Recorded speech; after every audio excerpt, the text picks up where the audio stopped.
O ano era 1988.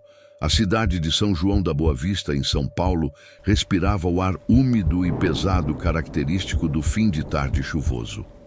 No meio da mata fechada que circundava a cidade, quase engolido pela vegetação selvagem e implacável, erguia-se o Hospital São Lucas, um edifício imponente e decadente, sua silhueta fantasmagórica visível apenas por entre as árvores retorcidas.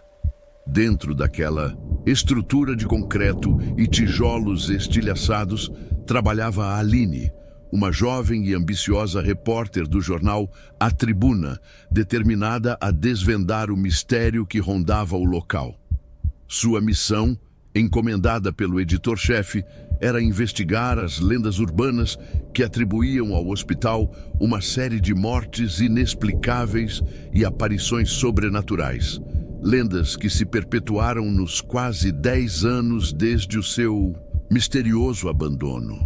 Aline não acreditava em fantasmas, mas a insistência dos moradores locais, os relatos perturbadores e a promessa de uma grande reportagem que poderia alavancar sua carreira a haviam convencido a encarar o desafio. Não era apenas a ambição profissional que a impulsionava. Havia algo além, uma inquietante sensação de familiaridade com aquela história. Uma intuição que sussurrava que ela estava ligada ao mistério de alguma forma. Um passado nebuloso que ela ainda não conseguia alcançar.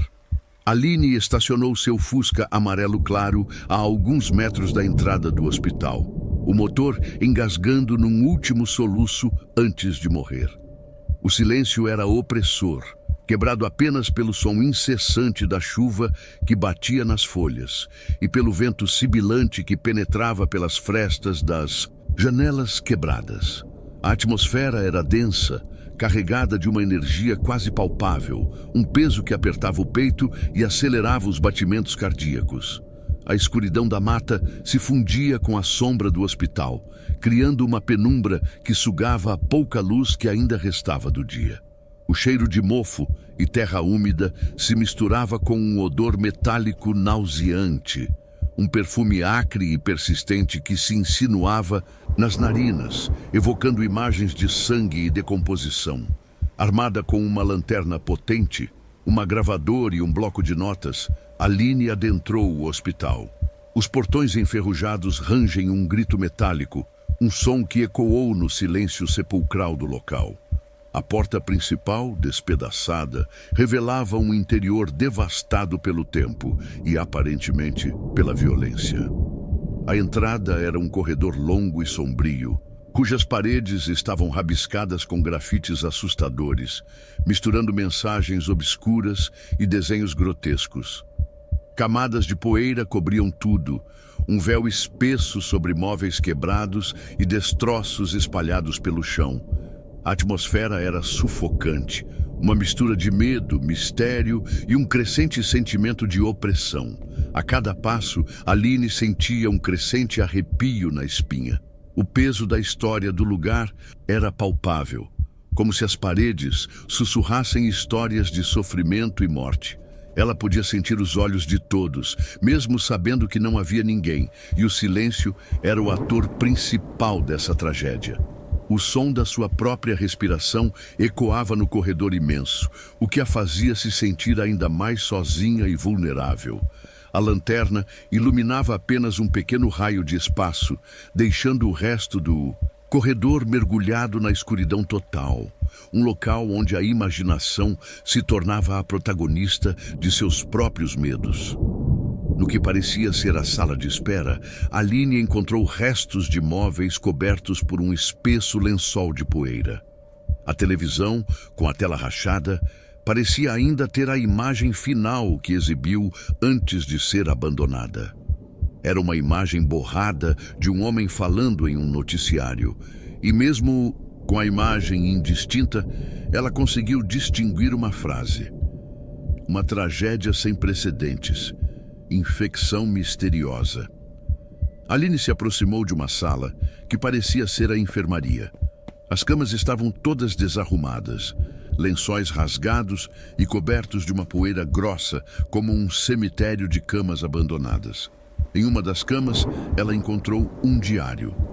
As páginas estavam amareladas e rabiscadas, quase ilegíveis. Mas Aline conseguiu decifrar alguns trechos. Era o diário de um paciente, um certo Ricardo Silva, um jovem rapaz que sofria de uma doença misteriosa. Os registros eram datados de meses antes do abandono do hospital e descreviam os sintomas estranhos e os tratamentos ineficazes a que era submetido.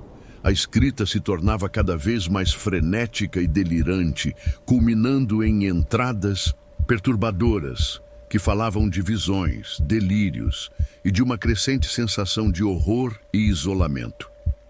Em outra sala, Aline encontrou uma sala de cirurgia abandonada. Os instrumentos cirúrgicos enferrujados estavam espalhados pela mesa, cobertos de uma camada espessa de poeira e um líquido escuro e viscoso. A imagem era tão perturbadora que mesmo a jornalista experiente se sentiu enjoada. Ao lado da mesa encontrava-se um armário com gavetas abertas. Dentro delas havia pastas médicas e prontuários de pacientes. Aline examinou alguns documentos. Todos os prontuários continham a mesma descrição: uma infecção de etiologia desconhecida, resistência a todos os tratamentos conhecidos e deterioração rápida do estado físico e mental. Continuando sua exploração, Aline deparou-se com o que parecia ser o necrotério.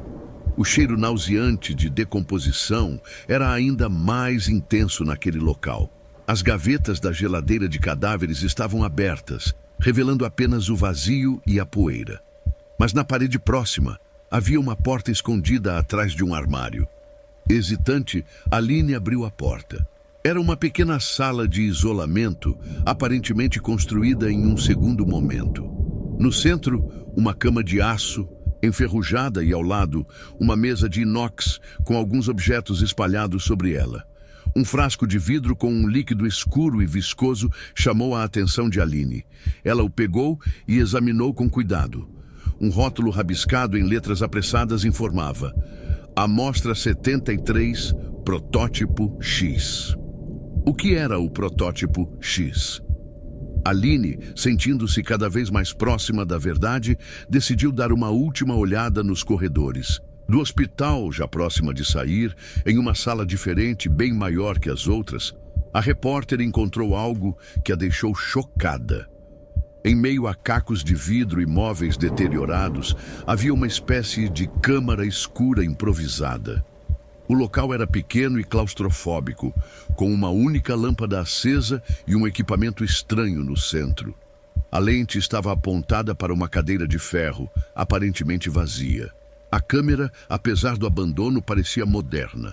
Com um certo receio, Aline examinou o equipamento. Ela percebeu que era uma câmera de vídeo antiga, uma tecnologia rara naquela época. Intrigada, a repórter ligou o gravador.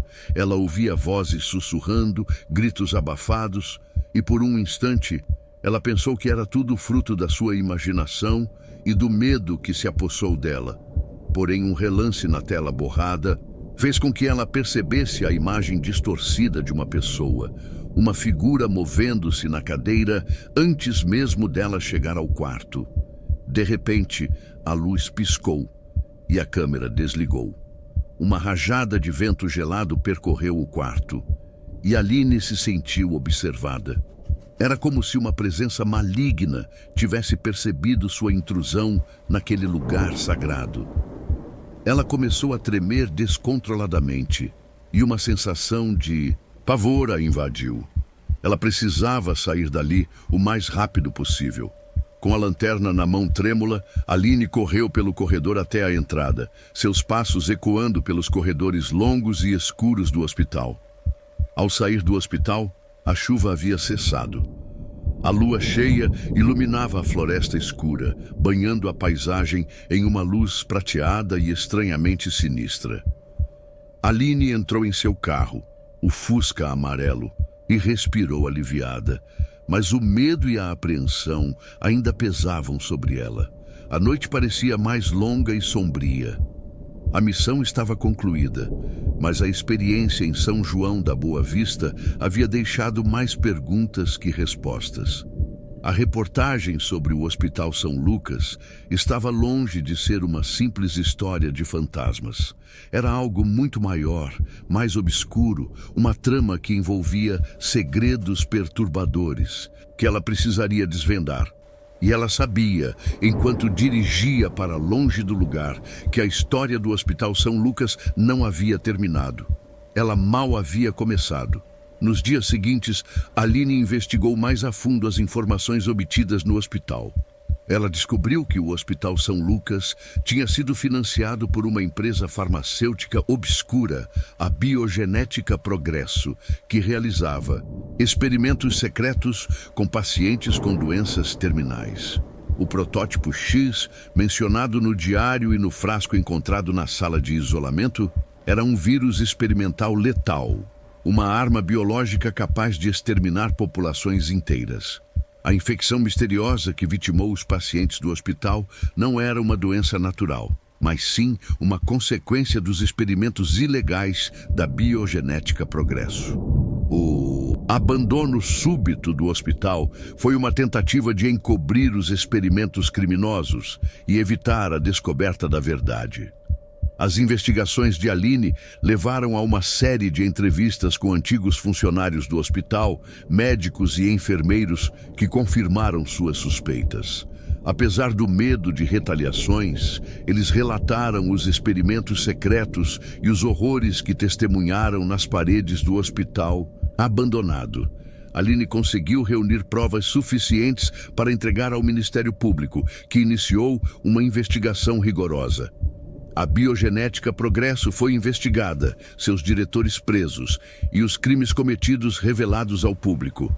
A reportagem de Aline sobre o Hospital São Lucas teve um impacto significativo na sociedade, expondo os crimes da Biogenética Progresso e levando à criação de leis mais rígidas para regulamentar os experimentos médicos e a manipulação de agentes biológicos. O Hospital São Lucas foi demolido, seu passado obscuro apagado, mas a história de Aline e seus esforços para revelar a verdade serviram como um alerta sobre a importância da ética e da transparência na ciência e nos cuidados médicos. Aline, por sua vez, continuou sua carreira jornalística, ganhando reconhecimento e respeito pela sua coragem e determinação em desvendar segredos obscuros. Ela nunca se esqueceu da sua experiência no Hospital São Lucas e sempre se lembrou da importância de lutar pela verdade e por justiça, mesmo diante do medo. Mas apesar de tudo o que havia desvendado, uma sensação de mistério continuava pairando sobre aquela noite, uma sensação de que algo ainda estava por ser revelado. As sombras do Hospital São Lucas permaneceram em sua memória. Um alerta constante de que a busca pela verdade nem sempre é fácil e que alguns segredos são guardados com uma obscuridade profunda e aterrorizante.